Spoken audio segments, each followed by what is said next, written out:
Welcome to the Bank Marketing Show, the podcast that engages and informs you for success in today's marketplace.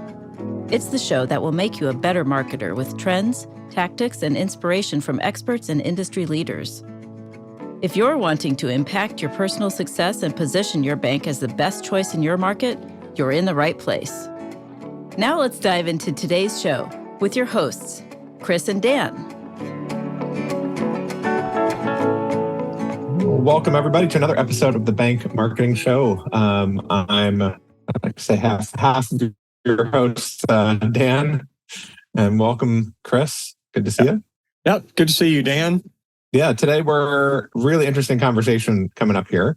I'm excited to kind of get into hiring and cultural things within the bank, and how that can impact your marketing and the way your bank's perceived out in the community. So I'm really excited for this. Chris, do you want to tell us more? Tell us who we've got. Absolutely. Well, yeah, this is going to be great and kind of a cool value set, I think, for our listeners, Dan. So there we go, Brett. We teed you up really big for that. So fantastic. There you go. Well, Brett, really great to have you. Thank you so much for joining us today.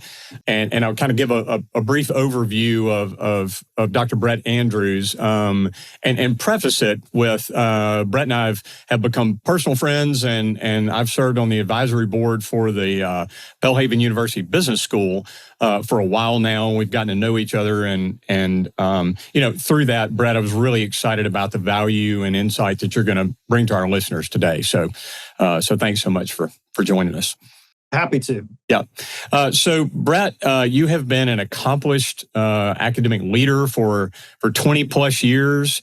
I know one of your big grooves during that time has been the introduction of new programs across a lot of different levels. So that's been 39 plus, across your experience.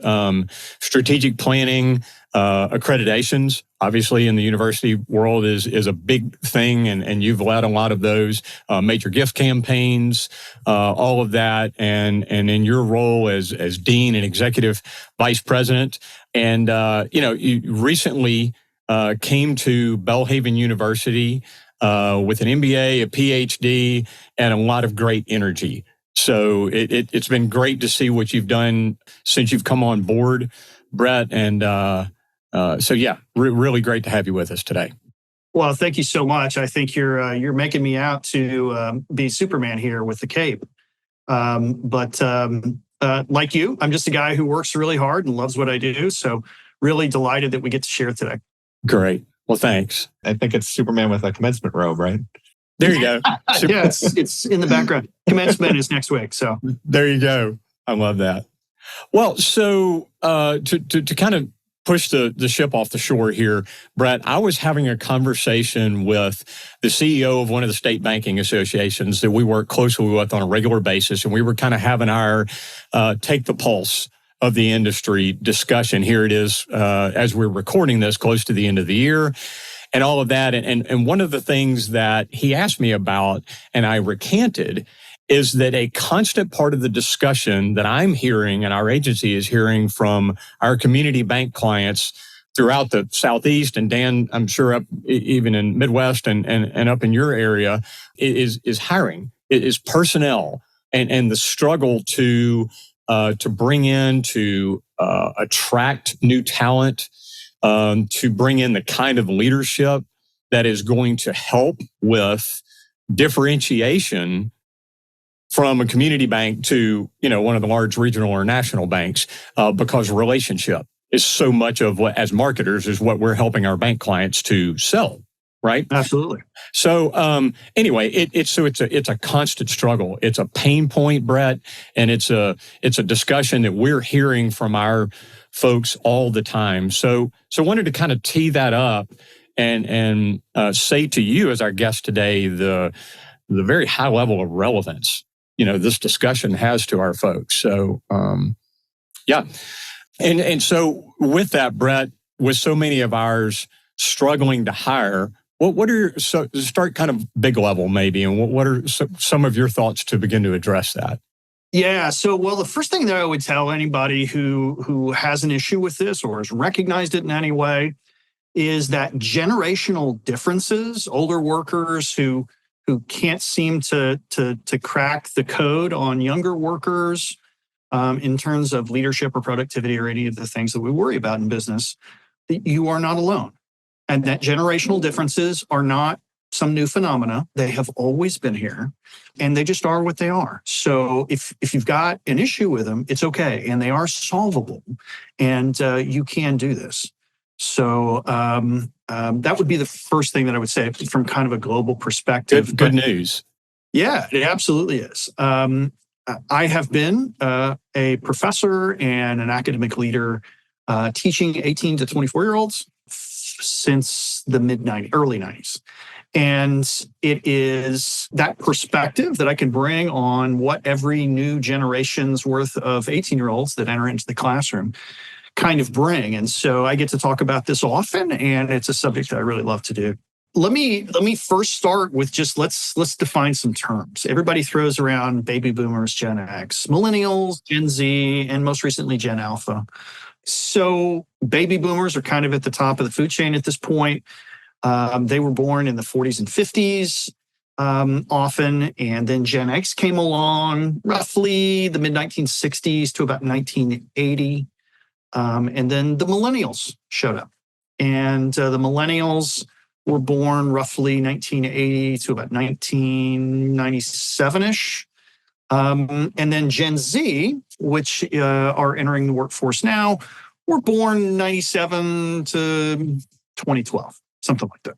But there's an interesting fact, and I would ask you to kind of contrast with me millennials versus Gen Z, because Gen Z is the one that's entering the workforce right now, and millennials have been there, some of them for quite some time.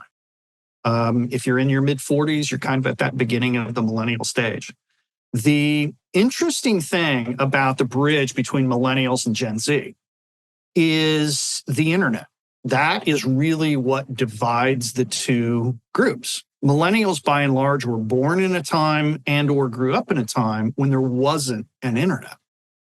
And that 1997, where I kind of draw the line between millennials and Gen Z, 1997 is kind of a unique year because it was during that year that the very first internet transaction took place for a product. And from then is obviously exploded. And we just got out of Black Friday, where we were all on our phones trying to track down what products we want to buy for Christmas or just because they were on sale at that time. And almost nobody has, goes to the store at 4:00 in the morning anymore to get in line. So it is a completely different world. Mm-hmm. Even though the exact same transactions are happening, the enablement of technology changes everything. So those are the big things, and I'd love to kind of just spend a few minutes kind of comparing and contrasting the two, millennials and Gen Z. But I would start it off by saying that every new generation gets a bad rap at the beginning from the generations that come behind it because of those generational differences, and we don't quite understand what they're thinking. Millennials, when we first started talking about them, we were all convinced that they were just narcissistic and entitled and disengaged with everything. But now that we've had a chance to work with them for a while, we find out that they're actually very tolerant, they're very relationship driven, they're authentic and honest, they're curious, creative, and that leads to some great kind of entrepreneurship vibes with them. And, but Gen Z that's coming along is not simply a younger version of millennials. They have some of those traits, and some of them are very exaggerated and others that have diminished. But the main thing that divides the two, and I can get deeper into a lot of this, is fear. Nationwide. Now, I'm not talking about any one state or locality, but think about it. The Gen Zers that are entering the workforce today, in the last 20 years that they've been growing up, they've been raised in an element of fear. Okay, we can't let you walk to your school by yourself anymore, like you and I probably did when we were kids. There are predators on the internet, and so we have to be fearful of that. There's a voice in society that said words are violence, and so we have to be afraid of the words that we say. And they grew up in a time where every authority figure was trying to protect them in some way. And so it's unfortunate, but fear is kind of an innate thing that and the pandemic accentuated that. Oh, very much so. Yeah. Very much so. It made it very Hundredfold. acute. Yeah. And whose voice do we listen to?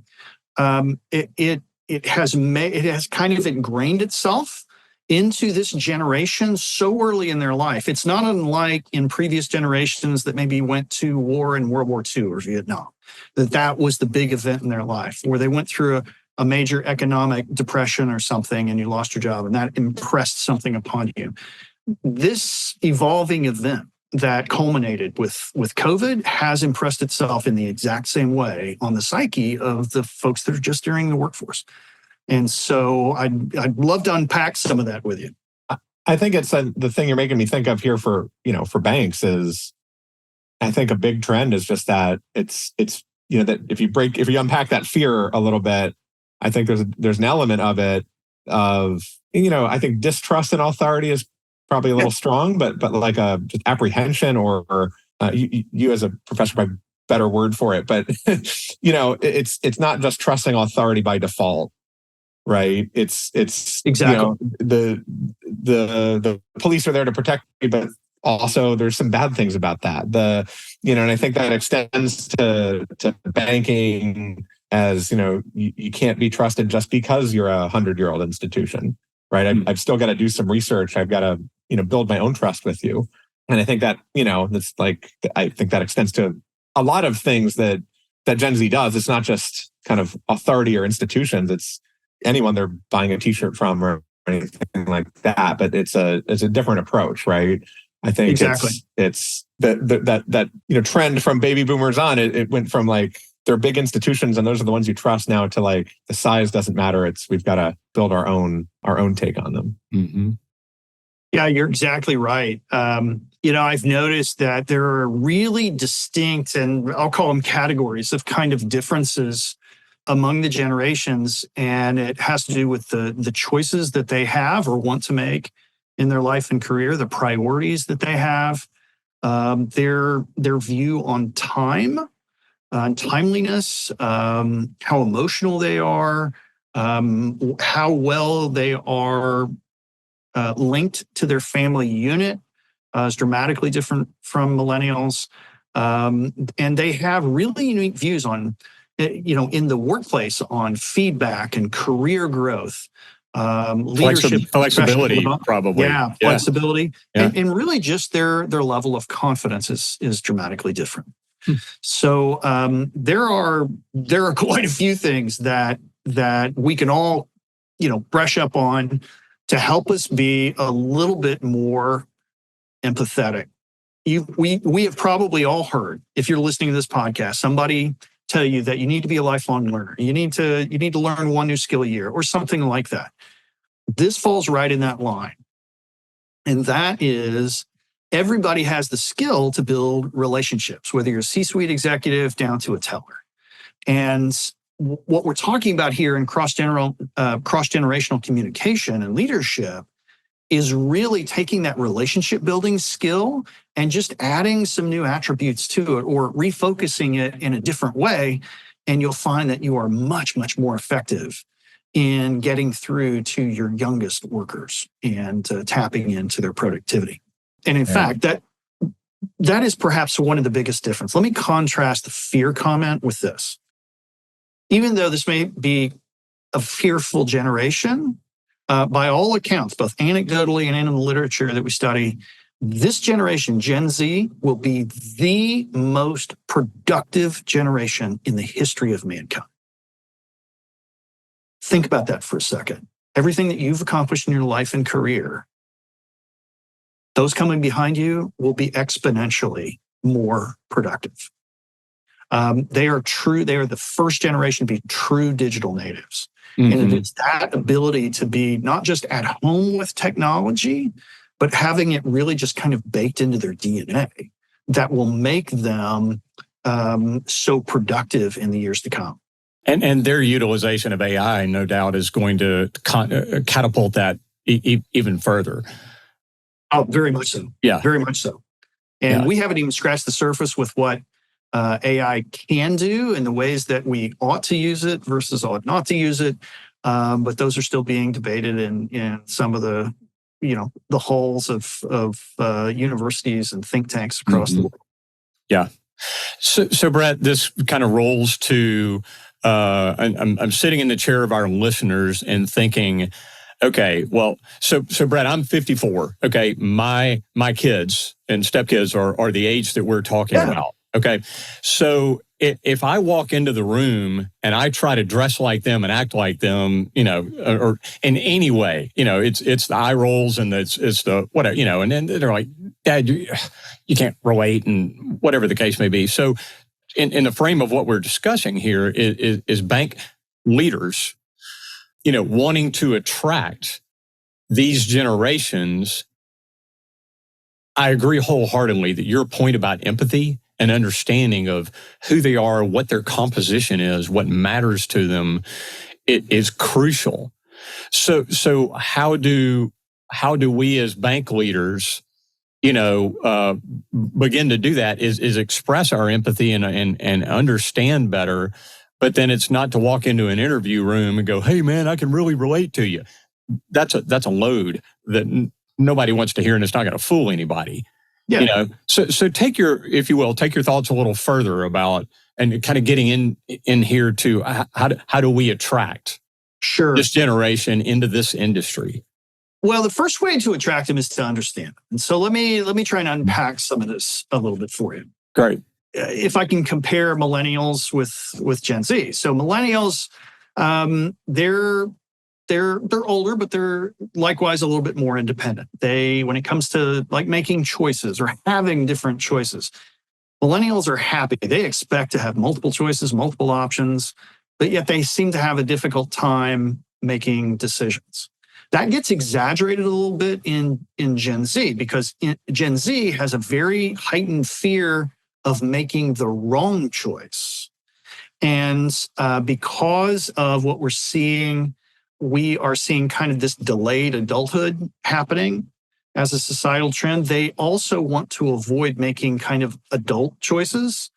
If I can say it that way, the grown-up types of choices that have consequences, so to speak. Millennials, when it comes to priorities, they're really loyal to people more so than organizations. They desire personal relationships, and they really value freedom, time with friends and family, that work-life balance kind of thing. But Gen Z is a little different. They are much, much less connected with others because they grew up with a cell phone. And they connect really well with peers, but they do it through technology and not in person, where they don't have as well developed of an in-person skill set. But that being said is also an advantage because they are very individualistic in that way. They're not necessarily needing collectivism to make a decision. When they're ready to make a decision, they'll make it on their own. Millennials that I work with, strong dislike for wasting time, very productive. They understand time is money, and they're willing to invest their time in tasks that they think are achievable. But the Gen Z is a little different because they are just bombarded with advertisements, digital inputs, if you will. They spend an average of 6 hours a day online. So that's a lot of minutes being fed whatever it is that you're looking at, entertainment, advertisements, what have you. It leads to a much shorter attention span in Gen Z, but also they have much less a sense of time. In other words, they can get plugged into something and completely lose track of time. If you know a young person who's into computer coding or in the IT world, it's really apparent in that field, perhaps more so than others that I see. Gaming is the same way. Dan and I probably see that a lot with creatives, and graphic design and all of that in our industry as well too. Man, I see them take off down a path, and sometimes you got to go find them. Yeah, that's exactly it. Millennials and Gen Z are also different in the emotions they bring to how emotional they are, if I can say that. But millennials, they really, again, they value connection with others. They're very seldom alone or like to be alone, but yet they were the first generation to be really kind of prone to anxiety and depression. And Gen Z is kind of exponentially different. They're fearful, as we talked about, generically speaking, of just about everything, which goes along with anxiousness, depression, and anxiety. Has exponentially increased in the clinical diagnosis of those things. To that end, they want to decrease independence as a way to release felt anxiety. So they're a more emotional or emotionally centered generation than the millennials were. So I actually had a student tell me this. He said, I'm gonna read it off a note here to make sure I get it right. But every day it's like you have to wake up and put on a mask and try and be somebody else instead of yourself, and you can't ever be really happy. So that was a quote that I gathered, and he's right. You're kind of in this stimulus, this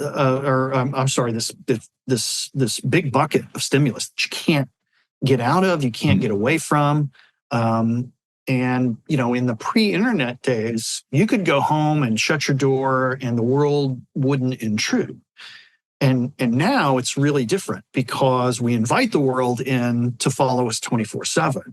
And well, that provides many more opportunities. And a sense of self-worth related to that is often tracked in the number of likes that we have on social media and our social media profile, which opens the door to many other things that are probably outside of the boundaries of this discussion. There's also a difference in family. Millennials have really close ties to their parents. They're their best friends. They seek a workplace that's like a family. Gen Z is a little different. This is still kind of evolving as a conclusion as I kind of watch this, but they kind of wish they could have stayed children a little bit longer and delayed adulthood and adult decision making. That means they grow up a little more slowly. They spend more time alone, again, because they connect through technology and not in person. Whereas millennials view their parents as peers. Gen Z views their parents as protectors. And so the family nature dynamic is still there, but the role has changed a little bit. Feedback is also another way that I see them being dramatically different. Millennials love immediate feedback. Yeah, they love the clicks. They love the likes. Everybody wants positive and continuous feedback. And Gen Z wants it, but they are fearful of the negative. They're fearful of criticism. They're fearful of failure. They're conflict adverse as a group. And because they have minimal experience in face-to-face conversation, the resolution or being able to say, hey, this is giving me some anxiety. Can you explain this a little better? Is a difficult conversation for them to have at work. So, so that is a big difference, as is their confidence. Millennials appear confident. They're very good at appearing confident, but they are sensitive to rejection and disrespect. And Gen Z is less confident than millennials. Again, it's coming from that kind of fear-centeredness. And to that end, overcoming it, they desire lots and lots of positive reinforcement and encouragement, more so than we've seen in previous generations. Millennials, and this one's been around for a long time, that millennials wanted it all right now. They desire leadership opportunities. They participative management. They think everything's negotiable.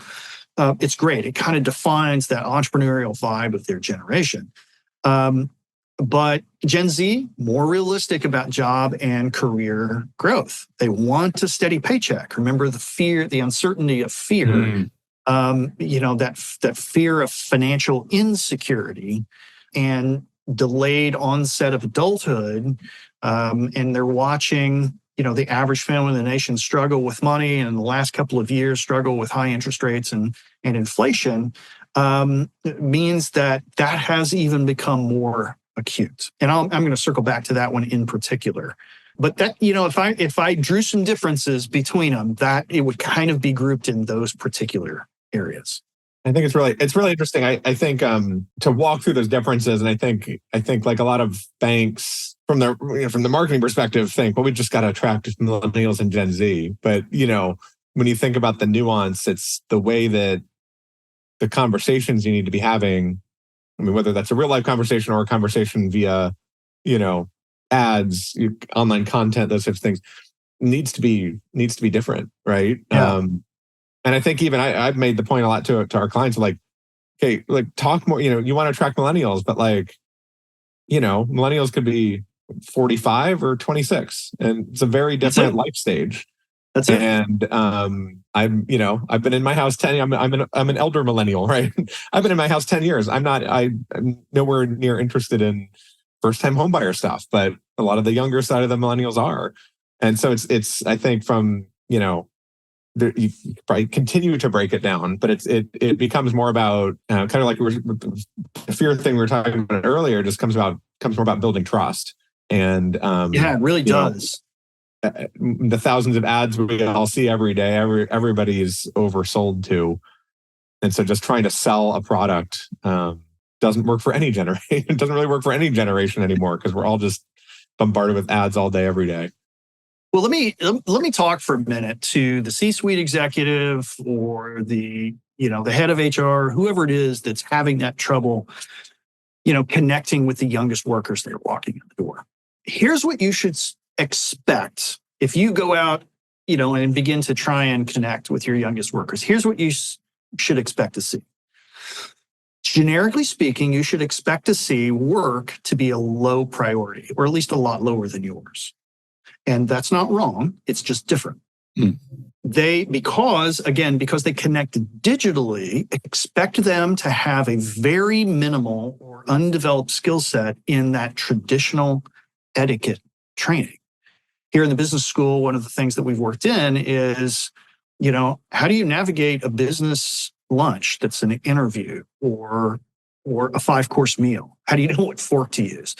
Because they don't do a lot of social interaction, things like that are kind of foreign and kind of undeveloped. Expect to hear lots of questions, because Gen Z is very curious. Expect high turnover.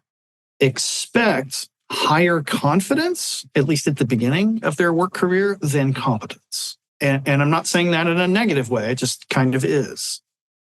Because again, the delayed onset of adulthood, expect minimal work experience when you look at a young person's resume. Expect poor, or at least poorer than average, time management skills.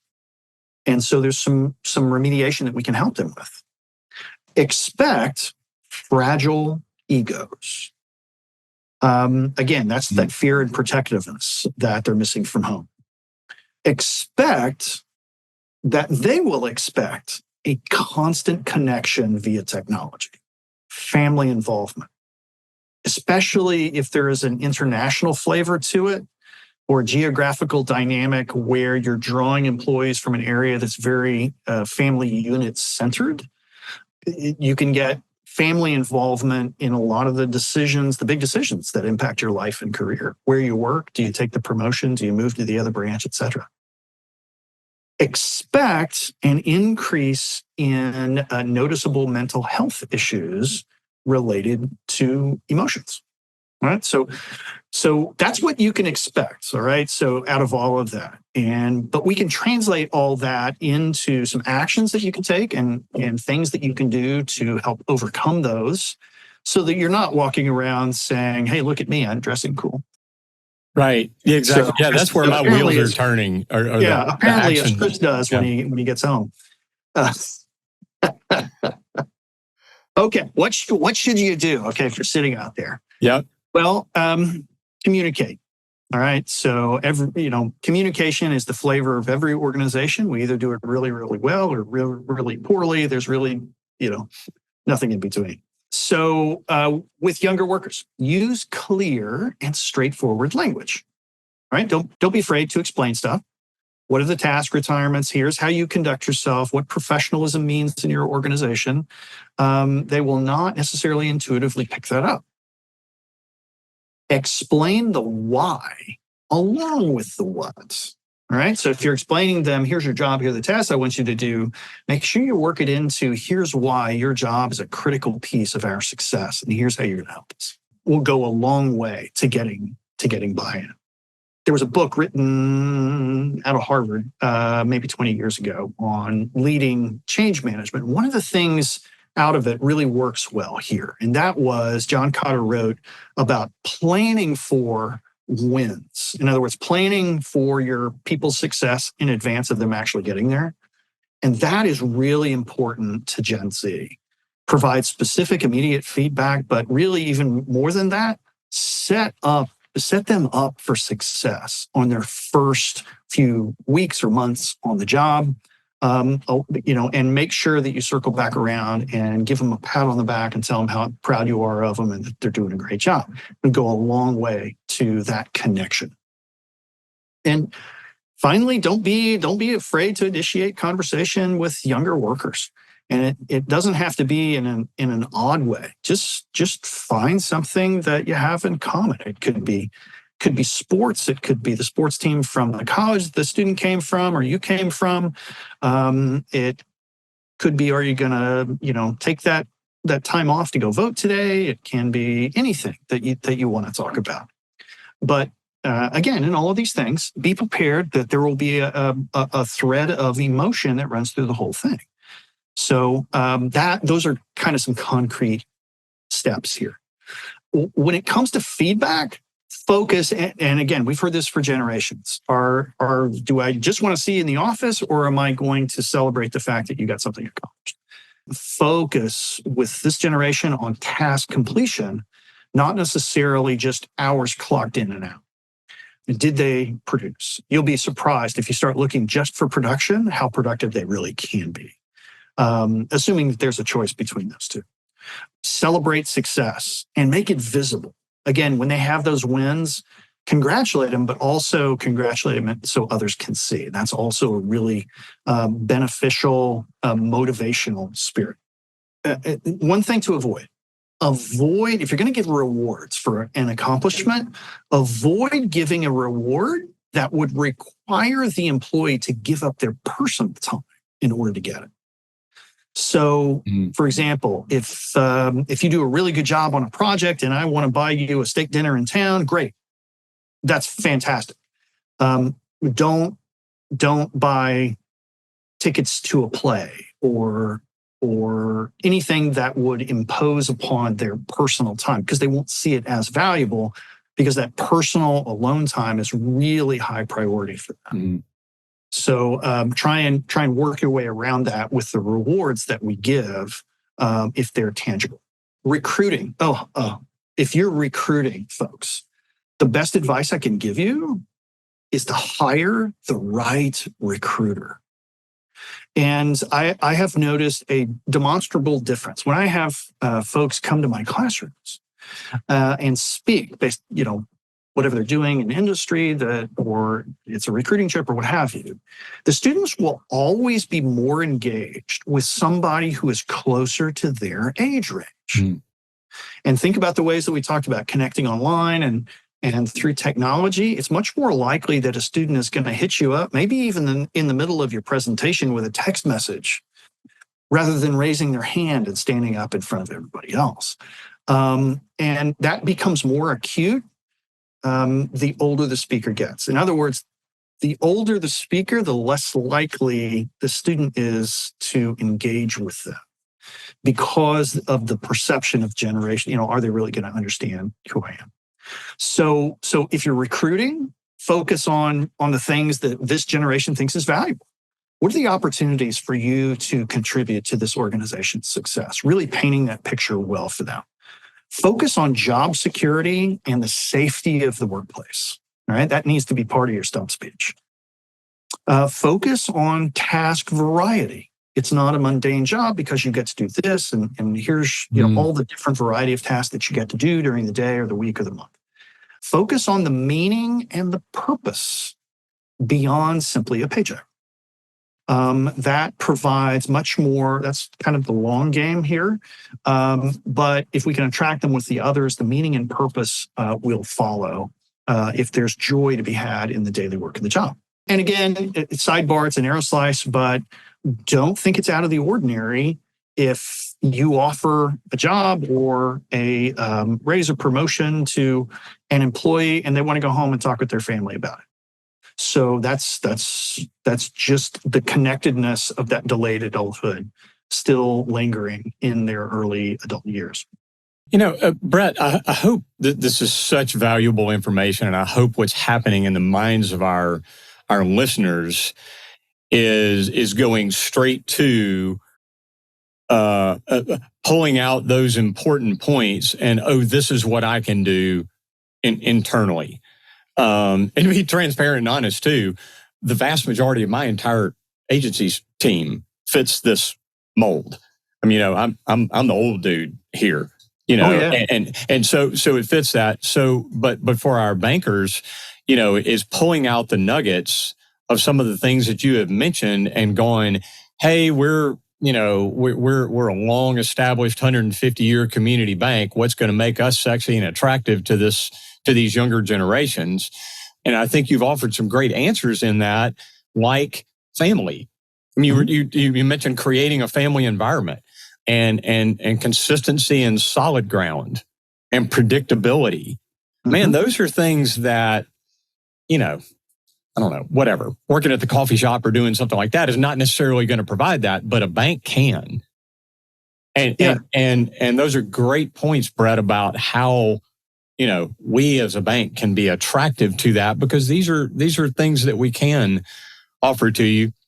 And on the other side of the coin, also some of the other nuggets that you've mentioned too, such as communication and digital communication, and all of those things are not necessarily things that community banks have historically been great at, but really need to step up and begin to do a better job. Of that. So, I mean, the quarterly employee printed out mailed newsletter, come on, but the COO or the CEO texting so-and-so that's a, 30-something and going, hey, man, I heard what happened with that deal. Great job. I mean, anyway, I'm just, my mind is going here. It makes a huge difference. Let me tell you what my students tell me. And lest you think I'm kidding, this is exactly the way that they phrase it to me. When I ask them about email, do you read your email account? The one that the school gives you. Did you see what I sent you? They say, I really just keep email in case my grandparents want to contact. And they don't read it very often. And you might ask them about social media, Facebook or Instagram. They say, my parents use that quite a bit. So if mom and dad want to contact me while I'm at school, I'll get an Instagram message or something. And, but texting, peers, Slack channels at work is where they'll be dominant. Snapchat, some of the other more emerging social media channels. And I'm not telling you if you're an executive, run out and get yourself a TikTok account. That's not necessary. But just realize that if you send an email to a group down the hall and they're all 20 years old and nobody answers you until next Wednesday, it's not because they didn't prioritize communications from you. It's just that it never occurred to them to go look at email. Because that's just not the way their generation predominantly communicates. Now, I know there are some scenarios where you have to use that, but generically speaking, don't be afraid to, as you just said, send a text message in lieu of anything else for an informal conversation with one of your employees. It's not going to hurt their feelings. And in fact, you'll probably get a lot faster and better response if you do that, as opposed to just, sending that 2-page long email of here's the new policy of X. And you'll dramatically see an increase in your communication. I think one takeaway I'm thinking of here is just if you're having trouble recruiting, right? Like these are all good perspectives to put in a job rec. Just really simple thing of all the things you're talking about here are things that, banks already kind of do, but are probably not great at talking about. I mean, job security, like it's a exactly. bank. They stayed open during the pandemic. They're going to be around. You can talk about that. You can talk about, like Chris, you were saying, the family aspect of it. You're a community bank, and within the bank as a community, and and I think the kind of older bank execs, you may need to think about texting, think about different ways to communicate. But you've already, most banks that we work with already have a lot of these elements, and I think there's a lot to kind of work with. And here in what you're saying, I think this is all great stuff. Yeah, and to jump over into the marketing part of it, Brett, do you think that there is, I'm kind of, do you think there's a enormous value in utilizing these younger generations as marketers in how we're messaging and trying to reach other younger generation folks? Oh, well, it's not just that, but you're in the marketing business. I've been in charge of millions of dollars of marketing cash in the past, and the traditional media is what it is. The new digital media, whether we're talking about Google AdWords or product placements or anything else that we want to spend it on digitally, then they all come with this really high cost, and for good reason. But there are lots of organic ways that you can really increase your marketing presence using these youngest employees. Have you ever taken a minute to identify who are the biggest social media users in your employees? We have, and I've noticed this, that some of the best ways to connect with new clients is to have your employees really present on social media, doing whatever it is, dance videos on TikTok. It doesn't matter. If they're connecting that back to the employee workplace, they're more likely to feel a kinship there. And if you want to work it into your formal marketing plan, consider, if you've got a few employees who have, thousands of people as followers, consider that an advertiser and pay them a few $100 to run an ad for you on their channel. And you will be reaching a whole new market in a very cost-effective way. So there's a lot of ways that you can both communicate indirectly to potential employees, but also directly connect with clients that don't respond well to a billboard or a TV ad on the 6 o'clock news. So everybody needs more clients. Everybody needs more and better employees, and they're out there. But it's just a much tougher game because it's not a linear exercise to run an ad and get some resumes like it used to be. So it just takes a little bit of adaptation of the things that you already do well. Yeah. Brett, man, this I tell you what, this is going to be one of those episodes. I promise you that our listeners are going to refer back to and rewind and go, okay, that Dr. Andrews was going through his list, and what was that he said? And let me listen to that again, because there's really key stuff to pay attention to as the industry that we're talking about has got to and is trying to and has a desire to transform in connectedness. Right, from a recruitment standpoint and a marketing messaging standpoint with younger audiences. So great stuff. Absolutely it. Yeah, great stuff. So I heard a rumor. That this show is famous for the lightning round. Are we there yet? Yes, that's what I was going to say. We're not. You're not getting out of here without the lightning round. Fantastic. Cool. Well, so here we go, Brett. I hope you're ready. Okay. So our first question in the lightning round is, can you share with us a personal best and or a business best? Personal best. I've run the Ironman 4 times, and it's very challenging. But the finish line is the most glorious place in the world. Man, I can imagine. Yeah. Business best, coming here to Belhaven. It's one of the biggest schools in the CCCU, and we're I'm just thrilled every day that I get to come to work, and I just have a great team here. And I just enjoy where God has put me in this particular position. Really, really cool. All right. So what's a favorite book or other resource? Wow. So comic books don't count, I'm assuming. So I'm kind of a data tech nerd.